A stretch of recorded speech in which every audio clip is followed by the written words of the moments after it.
Hey guys, Dave from Nerdarchy, for nerds, by nerds, hang out with these nerds. We got, as you know, Nerdarchist Ted, and we also have Chris from Gimme a Roll. He's gonna Hey, be everybody. he's gonna be educating us on Gimme a Roll and what they're up to over there, as well as we'll probably get down to some general nerdy shenanigans as well. So, how are you doing today? I'm doing great. Every day is awesome because I do this for a living. Nice. Very cool. So give me a roll. Is that just the dice box, or is there more to it than that? So we're actually in the middle of a rebrand. Gimme a Roll is going to be our new brand moving forward, and essentially it's a game master's toolkit. And we weren't being clear enough on our original brand with the dice box. People were actually saying, "Oh, they must just sell dice," and kind of moving on. But we feel that Gimme a Roll with the tagline "A Game Master's Toolkit" is more to the point, and once we explained what we were just at a recent convention. Once we explained what we were, we had just phenomenal positive feedback. Awesome. Ted was like, he found out it wasn't just dice anymore, flipped the table, walked out, like, I'm out of here. No, because it's not just dice. It's not just minis. It's material. There's a lot of good stuff. We actually have copy here to be able to look through and talk about. So it was definitely a cool thing. I like what you're putting together. Thanks. I found it intriguing and interesting the fact that you guys are doing a fantasy and sci-fi track, or you could do both if you like. Absolutely. And once we kind of get our training wheels out from underneath us and start going much bigger, we're looking to include Catalyst Games Shadowrun, as well as Chaosium Games Call of Cthulhu as well. So would they be separate boxes, or would you they would be intermingled with the sci-fi stuff?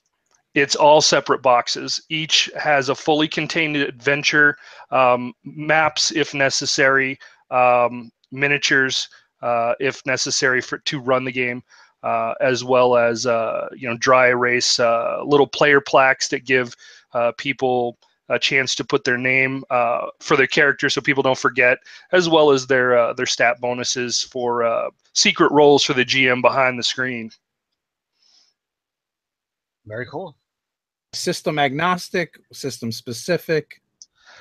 System specific. So with the fantasy box, it's both 5e and Pathfinder compatible. So we wanted to make sure that the Pathfinder people weren't left out, as well as the 5e people. We wanted to make sure that we had that transition capable.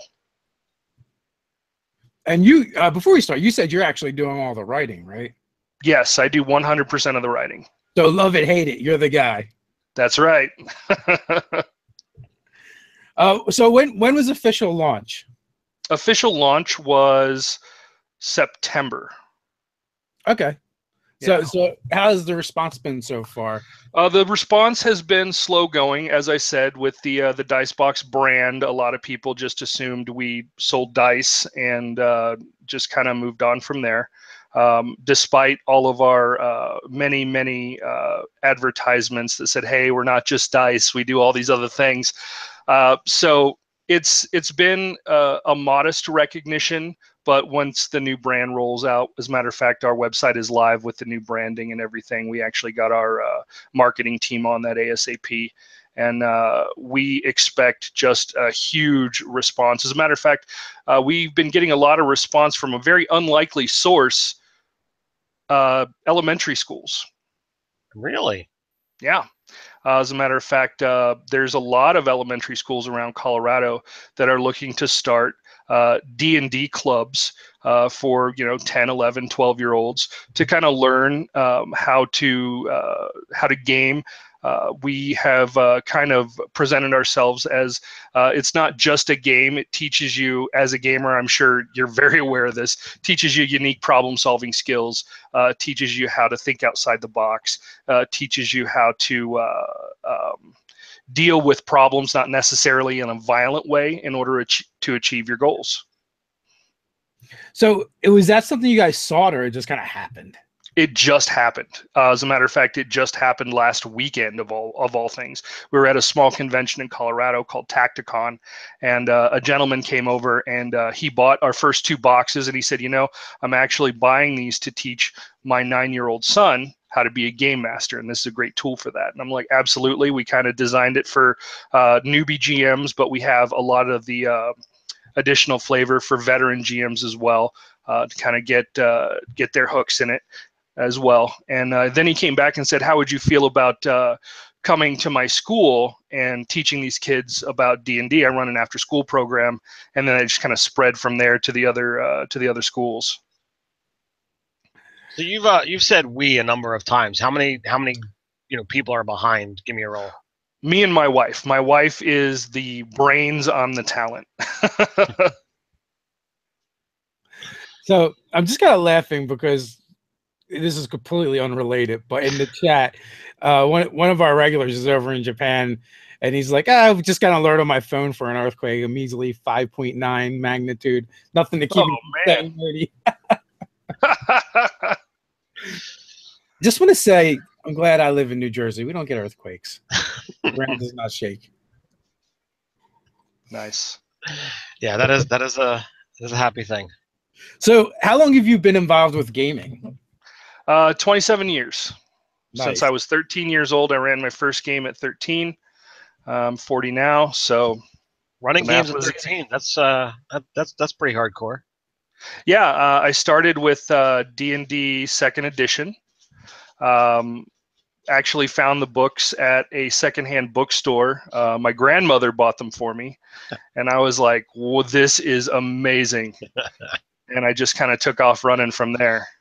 Now, how long has it been since you've cracked open any of those old books? I crack them open pretty frequently, if nothing else, for fluff material.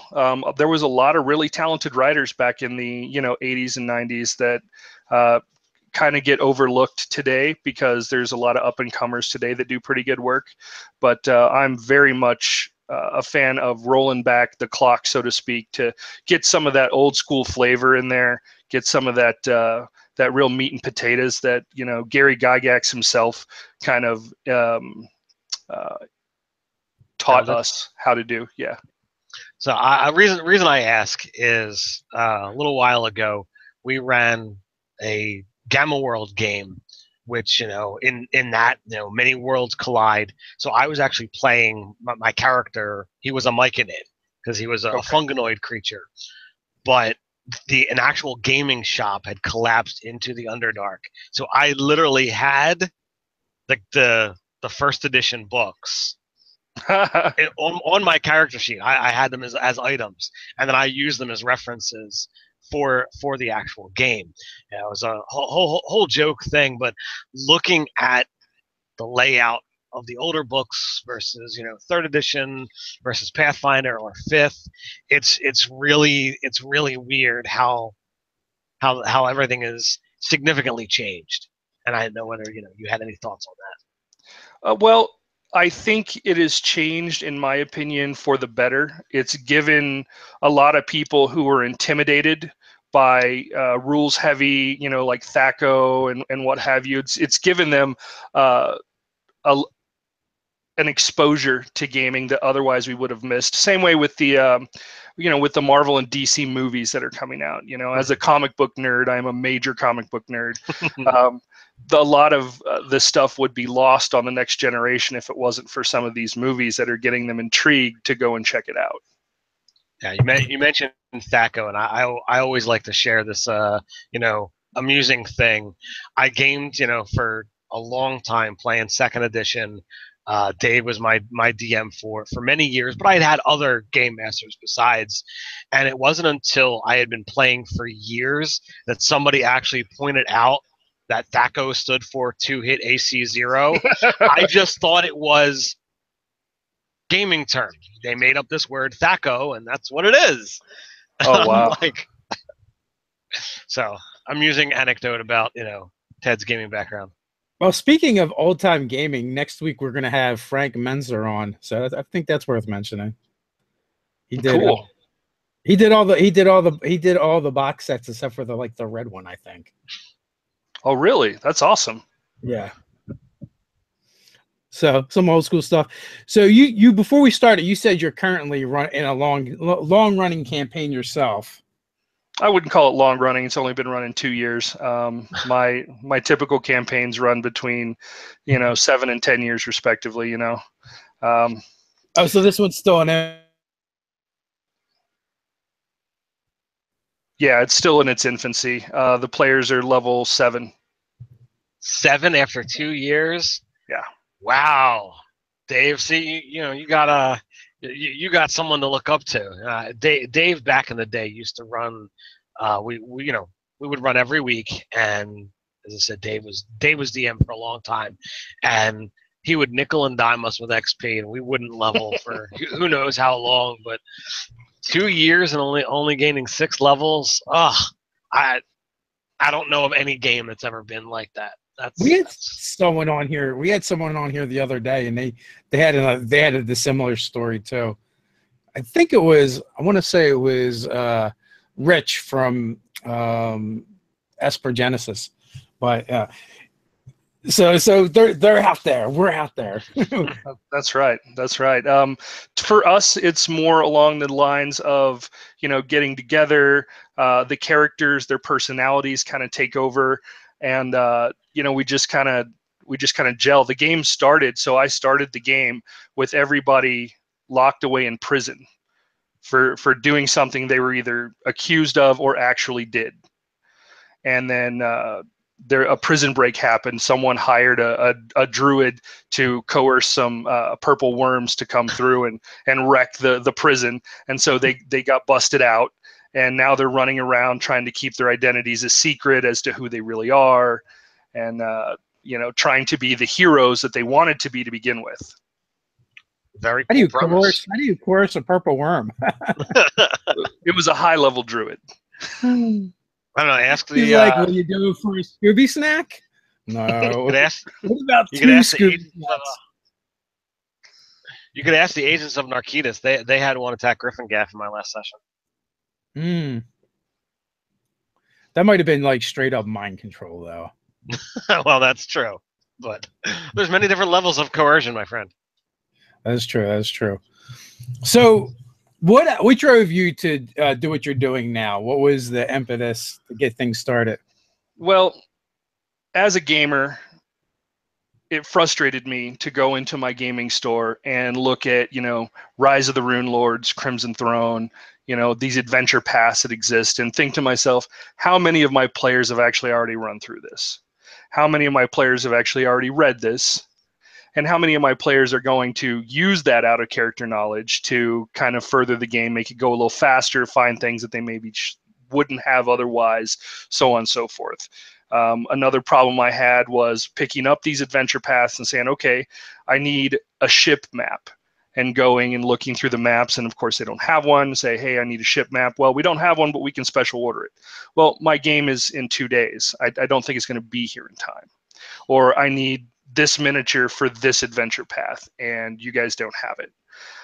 It was very frustrating for me as a gamer to have to go to 3, 4, 5 brick and mortar stores to get the items that I needed in order to run a successful game.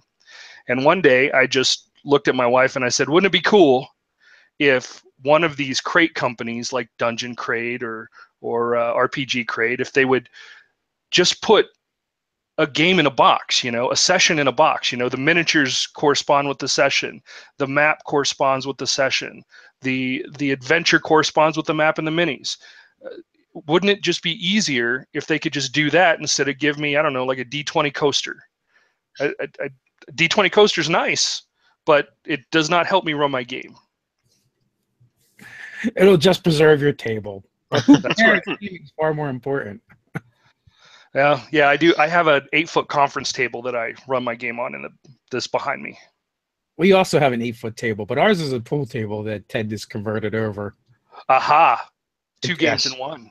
It kind of so yeah, my when we bought the house that I live in now, off in the vague distance behind me, the guy who owned it previously had bought a bar pool table and put it in the house, and there you go. It's there. He was unable to remove it from the house when he moved, so he's like, yeah, I'll just leave it. So for many years, we would just figure out a way to cover it when we weren't playing pool, just to keep the table nice. And people would still want to put stuff down on it, if it forgot to get covered. So my wife and I were like, well, let's make something to cover it and keep it that way so that we can use it as legitimate table space when we're not playing. So it literally has like an 8-foot by 4-foot sheet of plywood with bumpers and a felt cover that's just put on top of it. And after some mishap with some variety of different, let's just say, craft projects, the felt is utterly destroyed. So I've put another layer down on top of that so that it looks nice, so that we can still use it as typical gaming space. I gotcha. My 8-foot table behind me actually has a 10-foot 1-inch square mat on it from Chessex. Excellent. You can never have too much mat. Clint Black, he works over at Pinnacle. He has a gaming table company where that's like all they do, and they've got all these different tables that like transform it from functional tables to gaming tables. That's cool. Yeah. I was just kind of like distracted looking for his name because I couldn't remember who it was that I had on that did that. But yeah, and it's like everything from dining room tables to your coffee table. Huh. Which so getting back to Gimme a Roll, is what you're preparing in each box. You had said that it's like a single session's worth of material. Are there links to take things further? I honestly, I've got it here, but I've had a lot going on since it arrived, and I have not had a chance to really dive in and read it. But like I said, is there things to take the adventure further for someone who wants to continue on with that story? Are they designed as like single session one shots and everything's all wrapped up in a nice, neat little package? Well, actually, both, to answer your question. Primarily, my design was to create a year-long campaign. In the case of the fantasy box, it's the PCs coming to find out there's a secret society that really runs things behind the scenes called the Black Barrow Society. And that's actually part of some of the downloadable content that you can receive. I designed the Black Barrow Society a little bit around the Skull and Bones Society from Yale and Harvard. The big power players in the world kind of calling the shots from behind the screen. But you can run all of these individually if you would like as a single session. The Epilogue 2 actually ties each adventure to each other. So what you have in your hand right now is month 2, 5 Days to Die. Right. Month 1 was Bad Day at Creshman's Cove, where the adventurers find that a town has been overrun by skeletons and they don't know why. And that's their first introduction to the Black Barrow Society and kind of hints at something bigger. And 5 Days to Die is a kidnapping adventure story where the PCs have to go rescue Lord Kobar's daughter from some people that have stolen her away and have requested a ransom of, I believe, 500,000 gold coins, something ridiculous. So looking at this thing here, I see that there's 11 pages of material, and then you've got you've got a handful of different handouts and ready access stuff in the actual book itself. The interesting thing is it's got 2 different epilogues.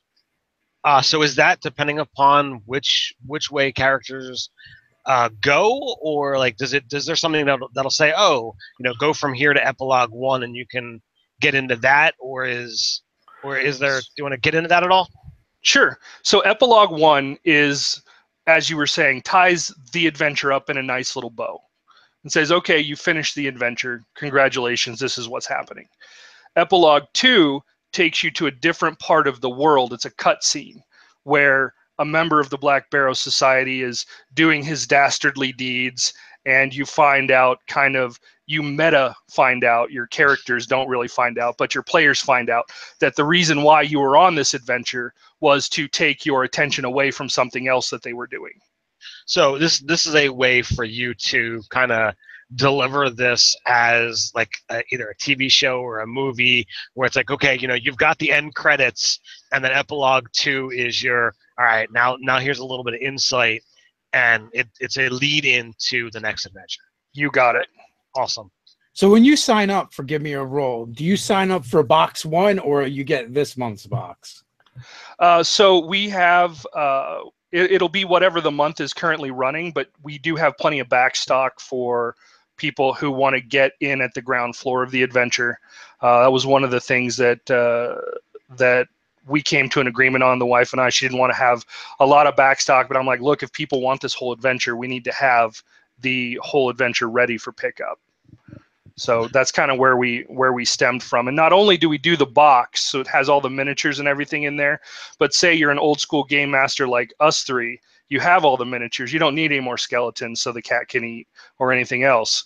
You can just get the dice pouch, or Give Me a Roll pouch edition, which contains all of our printed material in a Mylar bag sent to you for $17.99.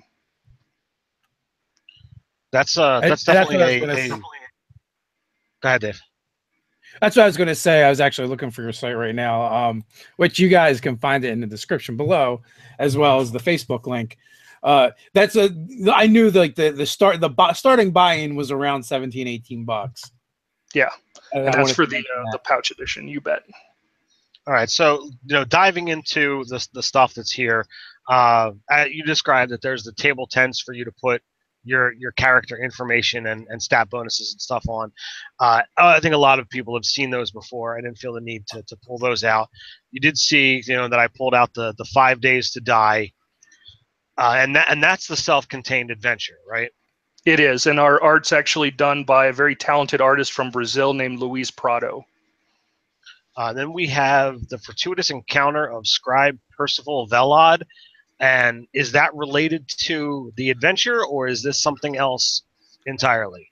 That is something else entirely. So one of the things that we brand ourselves as is a GM's toolkit. And let's say your players are stagnating, or they take a left turn when you want them to turn right, kind of thing, which happens all too often as a game master. We have inserted things to kind of get players back on the right track. Percivac Velod there, he's actually a polymorphed brass or bronze dragon, and he's a stuttering scribe. Copper. This is copper. There we go. Yeah, he's polymorphed himself as a stuttering scribe who is essentially a bumbling fool, and he thanks players for helping him out with basic things by giving them pieces that he has unearthed through some of his scribing duties.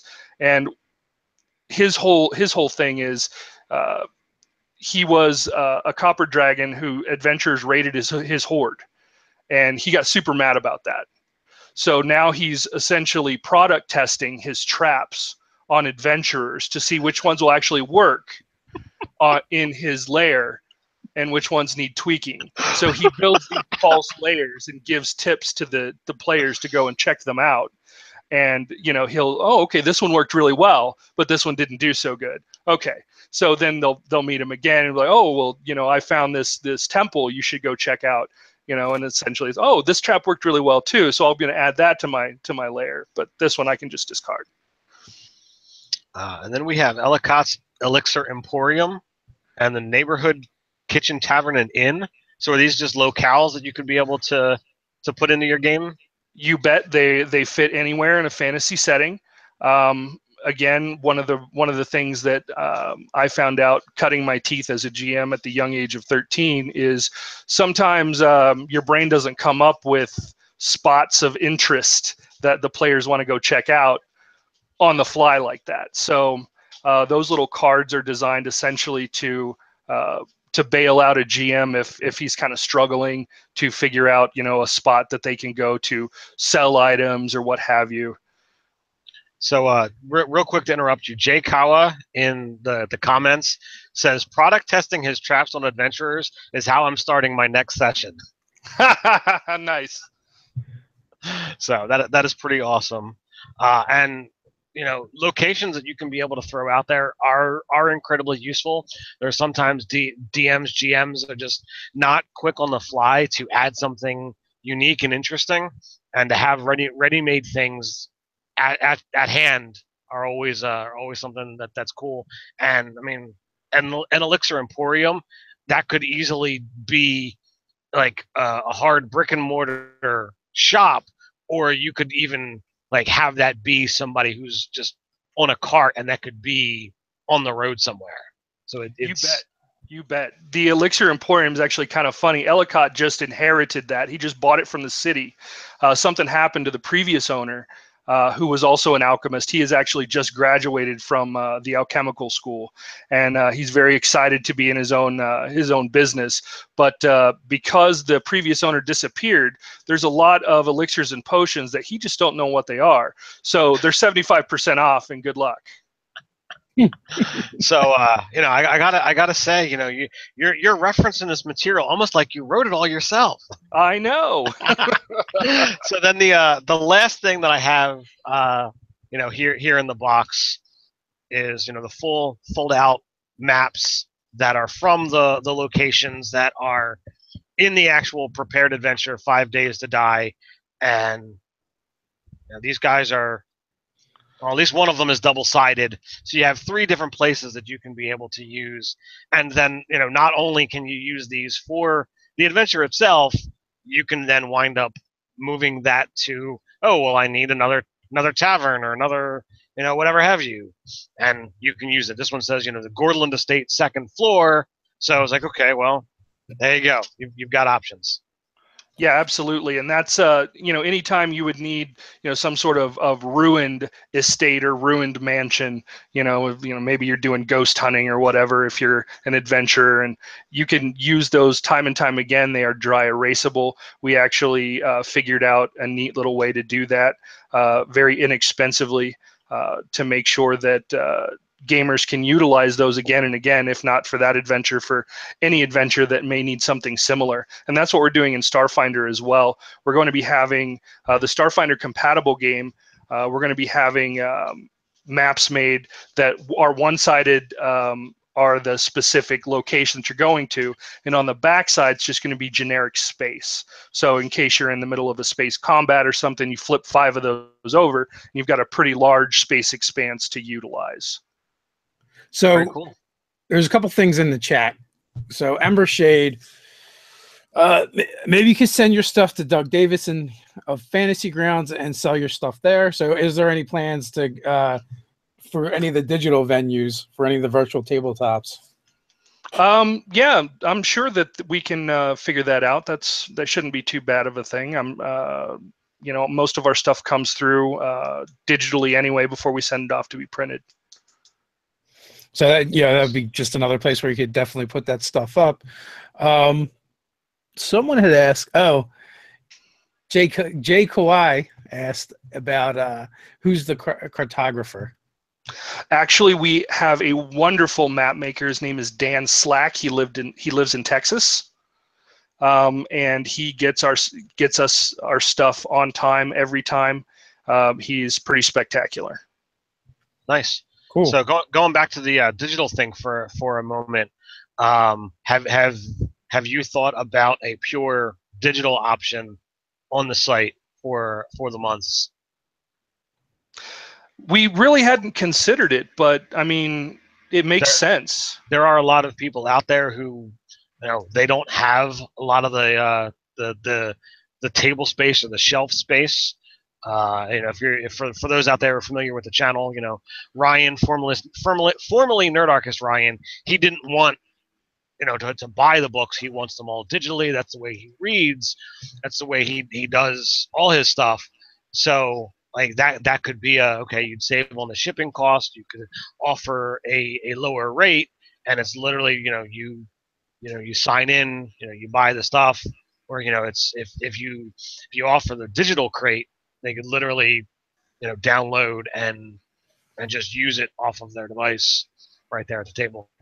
That's true. My only hiccup would be what we would do about the maps, because the maps are, like I said, they're dry erase and reusable. Right. It may take a lot of ink to print these bad boys out. Well, there is that. I just figured I'd throw that out there as an option or a thought pattern. Here's the thing: there's a lot of people that don't even play in person anymore. So. Oh, okay, yeah, that makes sense. There's, again, going back to the digital or the virtual tabletops, a lot of people play it that way, or just Google Hangouts, Skype. Some of there's a ton of different applications where people are just playing Theater of the Mind, or they would take a map like that and just screen share it. Okay, yeah, that makes sense. Yeah, that's definitely something we can do then. That was our only hiccup, was what to do about the maps. But I mean, if people can screen share and do it that way, then that makes total sense. Besides, after they got it, it's their problem, not yours. They decide they want to get that version, because you guys do sell, the physical products if they want them. But my one gaming experience online where we actually used maps. The guy literally would do screen shares, and I don't know what program he was using, but it's like, okay, this is where you're starting, this is where the monsters are, and he would literally, click and drag the icon for your character over to where you wanted to go. So you still moved on the map. He still had it there as a screen share, so it was entirely, visible and usable in a purely digital format. That's awesome. Then yeah, I wouldn't see any reason why we wouldn't do the digital crate. Ted, did you use a virtual tabletop without knowing it? That's what like Roll20 and Fantasy Grounds and all those do. No, nice. It wasn't through one of those. I can talk to Sam and find out what it was that he had done. So. Or maybe he just used it on his end and screen shared from there. That's highly possible as well. But yeah, I mean, in this day and age, there's so many different options. We're at that time where we go into the chat for the roll call. Hey guys, where are you weighing in from? We'd love to hear it. We got 50 people hanging out with us in the chat today right now, which is super cool. And where are you guys out of? We'll start with you. Sure. We're out of Denver, Colorado. Nice. Yeah. So they're starting to trickle in. It takes them a few minutes. There's a little bit of a delay. We've got Frigginator in Washington. We got Ohio in the house with Geek and Undies. We got Massachusetts, Comrade 2261. Oh yeah, Pittsburgh for Paul. The screen names are the best. AJ Kinney is in Lopez Island, Washington. We got Lincoln in Sweden. We got New Orleans in the house with Who Rocks? Cleveland, Ohio. With Energy Fitness, Columbus, we got DSDJKK. You've got Patrick in Sweden. You got Wadshun in Argentina. You got Kawhi, born in Denver but live in Japan. King Berserker in Arizona. Zach Glazer in Arizona. And of course, this is when it decides to jump on me. We got London in the house with Nick. We got New Mexico with Zarif Gaming. Josh is in Arkansas. Minnesota in the house with Evil Silly Putty. We've got Florida in the house with Red Jackal. Jose, my buddy from Tampa, Florida. We've got Beaver Dam, Wisconsin with Scratch Paper Games. Andrew from Fort Lauderdale, Florida. Virginia in the house with Sneaky B. We've got Wales with Truemate. We've got Mexico in the house. The Misanthrope. And we've got Ontario, Canada in the house with Garth. So always awesome to see where everyone's chiming in from. So are you testing your running your adventures that you're writing for Gimme a Roll in your home games? Yeah, I actually do test my games with my current players. Some of them love me, some of them hate me, but it all depends on what they're doing at that time. It's a gaming has always, since the beginning of time, been a love-hate relationship between DM and players. It's true. Do you usually DM then? Yeah, I have been pretty much the sole DM for my gaming group for as long as I can remember. Since I moved to Colorado in 1996, it's just been, I picked up the screen, and that's just how it was. So is that by design, or because you forever have drawn the short straw? No, I actually like GMing. I like writing my own material. I enjoy giving my players a difficult but rewarding experience. I stress the difficult part because nothing is easy in my games. I don't give away the milk for free. You have to earn it. And if it's good role playing, then fantastic. Like, for instance, month 3 is going to be a murder mystery. It's called A Murder Most Foul. And it's a heavy, heavy RP game where you have to find out who killed this guy. I want to do a vampires ball for one of the upcoming games. Nice. I'm kind of inspired by Full Moon and Dresden Files. Okay. And I have to run I don't have to, but I'm going to be running a game for the folks down at Think Geek. So you mean Grave Peril, right? No, isn't it Full Moon where he takes Michael to the vampire? I thought that was in Grave Peril. Full Moon is when they're dealing with werewolves. You're right. It is Grave Peril. But yeah, but I'm definitely inspired from that scene. I'm like, how do I build an adventure around that? So I think today and tonight I'll be working on that. Cool, right on.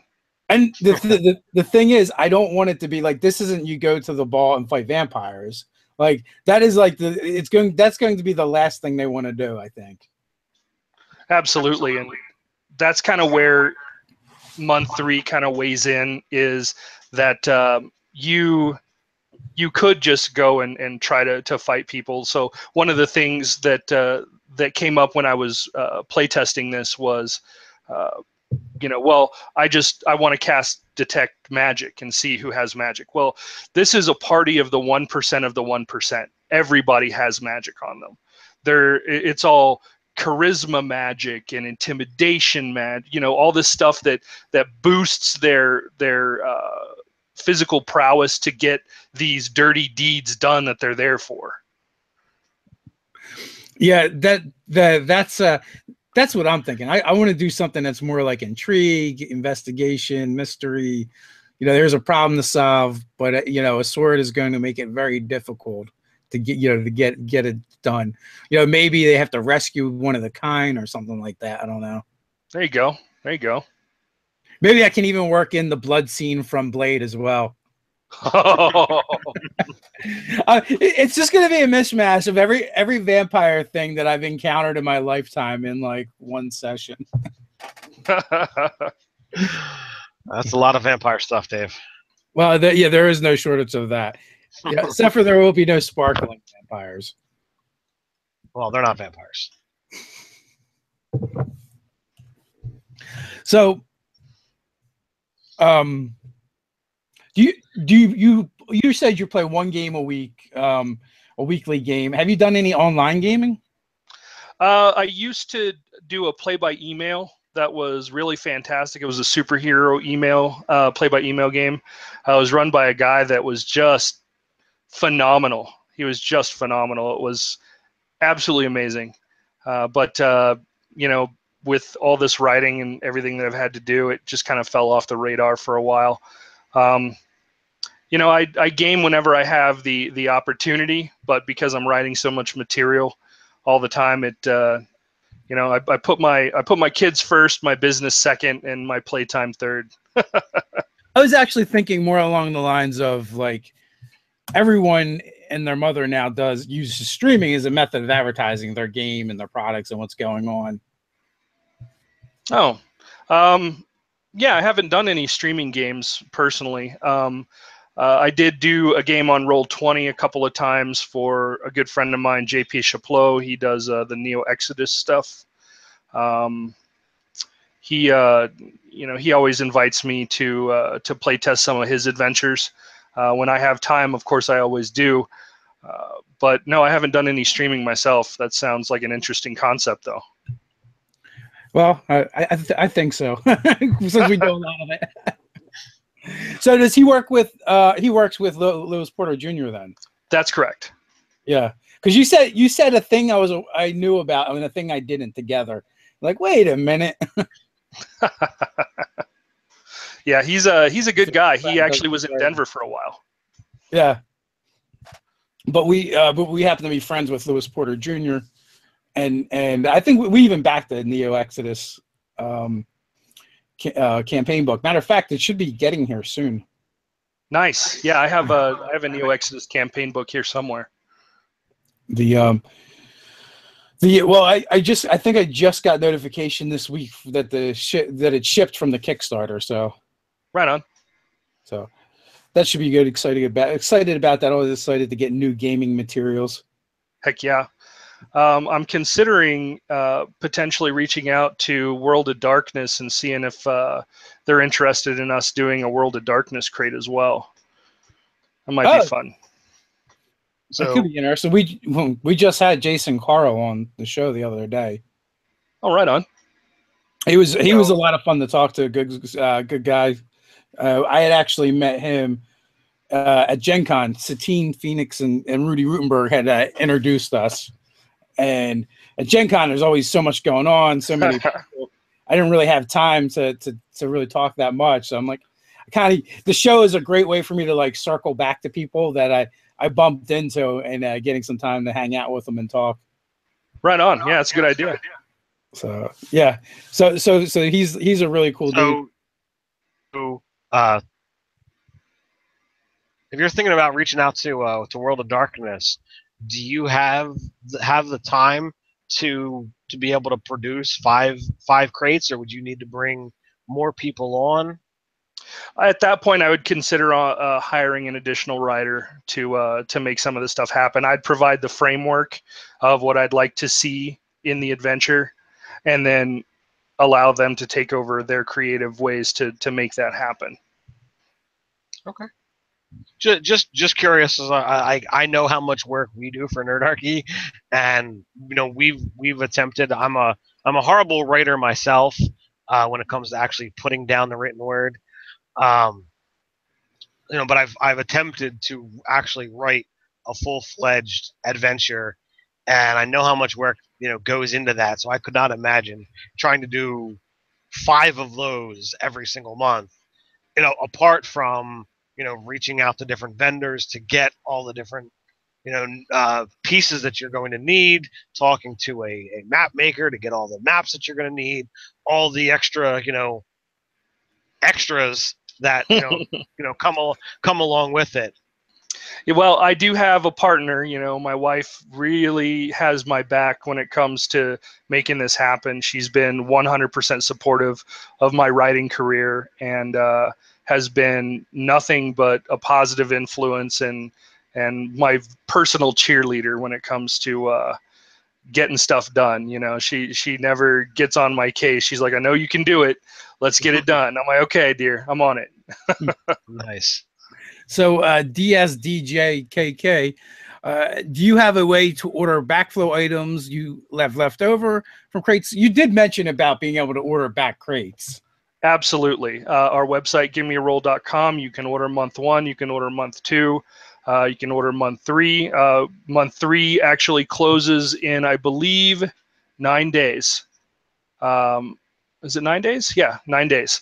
And that's also the deadline for ordering month 1 of the Starfinder compatible game, which is called Adrift. The synopsis of that is you are making your way back from a freighter protection run through the driftway using your drift engine, and another ship pierces your driftway and sets off an electromagnetic pulse, which fries your drift engine and opens a tear back in reality and sucks you back out into an unknown part of space. And so you're kind of left with no engines running, 40% life support, and you're staring at a space station you've never seen before and a planet that is completely alien to you. And you have no idea what's going on. That sounds amazing. Sounds like a little bit like an episode from Firefly. I forget the actual name of the episode, though. Yeah, it's been a while since I've watched them. But no, that's quite the undertaking, though. That's a lot of adventures to be writing in 1 month. Well, I do a lot of writing personally. I write a lot of horror fiction, so I'm kind of transitioning from doing that to writing adventures all the time. And I have a ton of, I've been the DM for 27 years, so I've got notes on every game I've ever run. They're sitting in my bookshelf. And, if I ever need any inspiration, I'll just flip back through and be like, oh, yeah. What kind of, when you write for your games, what kind of DM are you when it comes to prep? When it comes to prep, I am extremely prepared, but only in broad strokes, which allows me the flexibility to change on the fly as necessary when my players decide they don't want to do that. I had a side adventure set up for one of my players who lost his hand shortly after escaping prison. He decided to touch a door that had a disintegrate spell on it, and it just toasted his hand completely. And after much ribbing from the group, asking him to clap and, hey, how many is 10 and all this other fun stuff, he got his hand regrown by the Temple of Abadar in exchange for either 8,000 gold, or they could undertake a small quest on getting the scales of balance. We're not sure if they're in this area, but we heard they're in this area. If you'd like to go get them, I had that whole temple set up, and then they're like, "No, let's just pay the 8,000."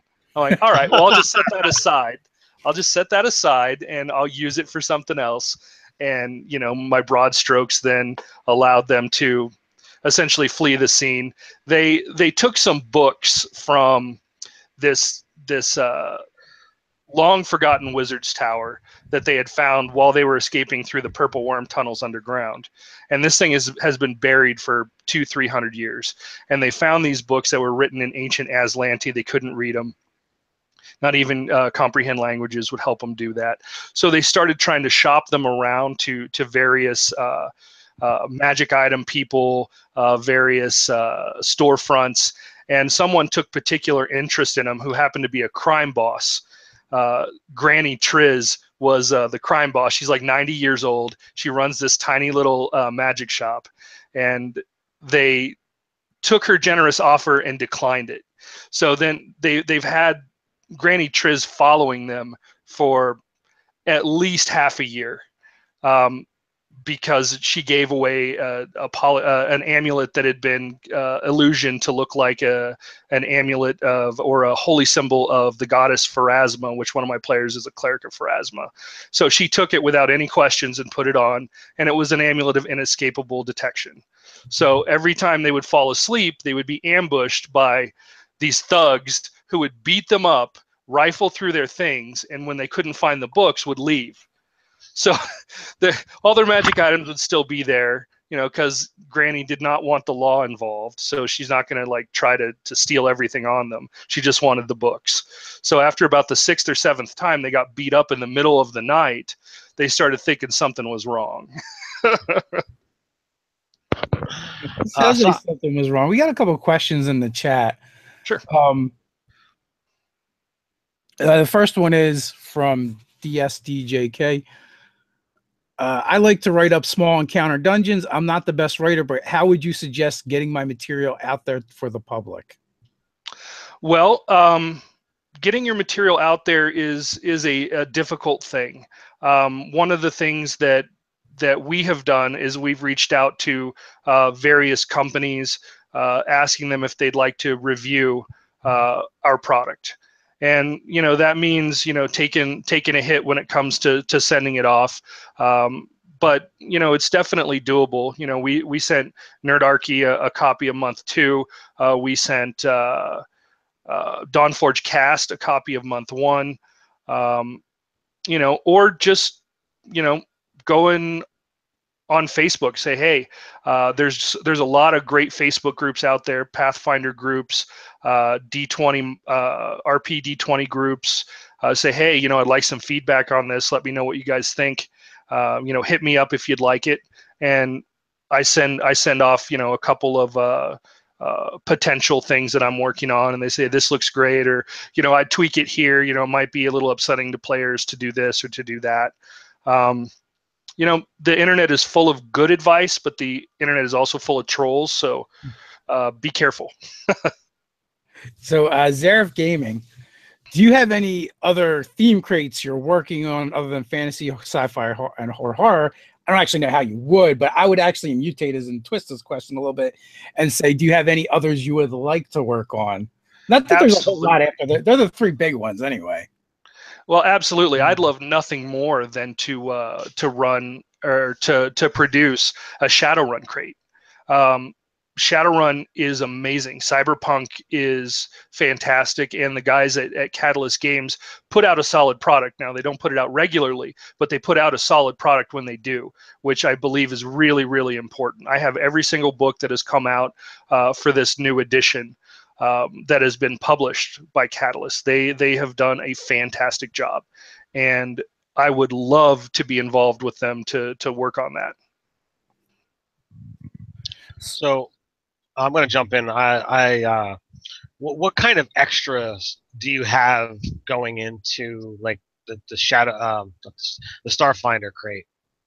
Sure. The Starfinder crate, of course, will have the maps. So here's kind of a little sneak peek of one of the maps. This is a listening outpost that they have to go check out, or at least one level of it, that I'm currently finishing up, getting ready for production. In addition to that, we're actually working on a Starship Combat tool that will allow game masters to run Starship Combat a little bit more effectively. There's a lot of different moving pieces to Starfinder. It's just as crunchy as Pathfinder, but just in a different way. There's also, I believe in month 3, we're actually working with a 3D modeler to put month 1 Starship Adrift to actually make that reality. The Sanguine Raptor will be a ship miniature that is exclusive from Gimme a Roll. That will be the miniature that will be in there, as well as Dan Slack making the maps for the Sanguine Raptor and making sure that all that looks real tight. So that's going to be an extra as well. I also have a shop. Technically, it's a bar. It's called the Dark Star. It's kind of a bounty hunter mercenary hangout that I've written up, as well as a pawn shop called Second Chances, run by a former smuggler who's in his 60s. So that's pretty good. And then there'll also be an NPC who's very much a Nordic-style bounty hunter in power armor. So that's also going to be in the box. Very cool. So you guys can finish up. Sadly, I have to bounce. My kids have a half day today. So everybody out there, stay nerdy. Chris, thanks for being here. Yeah, thanks very much for having me. I appreciate it. Catch you later, Ted. So Geek and Undies has a question. Since Gimme a Roll outsources the art and photography, are they considering taking freelance submissions for other adventure paths that are not part of the current one in progress? Absolutely. Just send me an email to s.word.studios@gmail.com. I'm happy to talk about it and figure out where we go from there. Cool, excellent. So, how long in the making has it been for Gimme a Roll? We started with the idea in January. It was a novel idea at first, but my wife was insistent that we go forward with this because the last idea I had was a Nerf arena because I had a 1,100 square foot basement that we had turned into a Nerf arena with moving walls and fog machines and strobe lights for us 30-year-olds to run around on bad knees and shoot each other with Nerf guns. and that idea ended up being poached and turned into a multi-million-dollar business here in Denver for essentially a big warehouse with terrain that people can shoot Nerf darts at each other with. So my wife was like, "You're not letting this one go. Let's move forward and get it done."